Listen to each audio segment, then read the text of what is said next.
ഇത് നിബിധങ്ങളുടെ ഹാത്തമാണ്. അവിടെ തഹ്സീൽ ചെയ്തിരുന്ന മുഹമ്മദ് റസൂലുള്ളാഹി എന്ന് എഴുതിയിരുന്ന, അതും അഖീഖിലാണ് എഴുതി വെച്ചിട്ടുള്ളത്.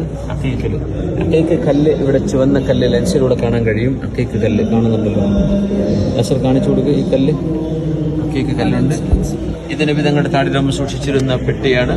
ഈ കാണുന്ന പാനപാത്രം അത് മഹാനായ സഹൽ ഇബ്നു സഅദ് റളിയല്ലാഹു അൻഹു നബി സല്ലല്ലാഹു അലൈഹി വസല്ലം കുടിക്കാൻ കൊടുത്തിരുന്ന പാനപാത്രമാണ്. അതിന്റെ കേസ് 1500കളിൽ ഇവിടുത്തെ ഉസ്മാനിയ ഭരണാധികാരികൾ ഉണ്ടാക്കിയതാണ്. ഏറ്റവും പ്രധാനപ്പെട്ട നിബിധങ്ങൾ ഉപയോഗിച്ചിരുന്ന വാളുകൾ ഇവിടെ കാണാൻ പറ്റും. തങ്ങൾ ഉപയോഗിച്ചിരുന്ന 2 വാളും അവിടെ ഒരു വില്ലും അവിടെയുണ്ട്. അതോടൊപ്പം നബി സല്ലല്ലാഹു അലൈഹി വസല്ലം തങ്ങളുടെ പല്ല് ഉഹദിൽ നഷ്ടമായത് ഇവിടെ സൂക്ഷിച്ചു വെച്ചിട്ടുണ്ട്. തങ്ങൾ ഉപയോഗിച്ചിരുന്ന ചെരുപ്പുകൾ 4 ഇവിടെ കാണാൻ പറ്റും. അതാണ് ഈ ഒരു ലൈനിൽ നമുക്ക് കാണാൻ പറ്റുന്നത്. ഈ കാണുന്നത് വിശ്വാസങ്ങളുടെ ചെരുപ്പാണ്.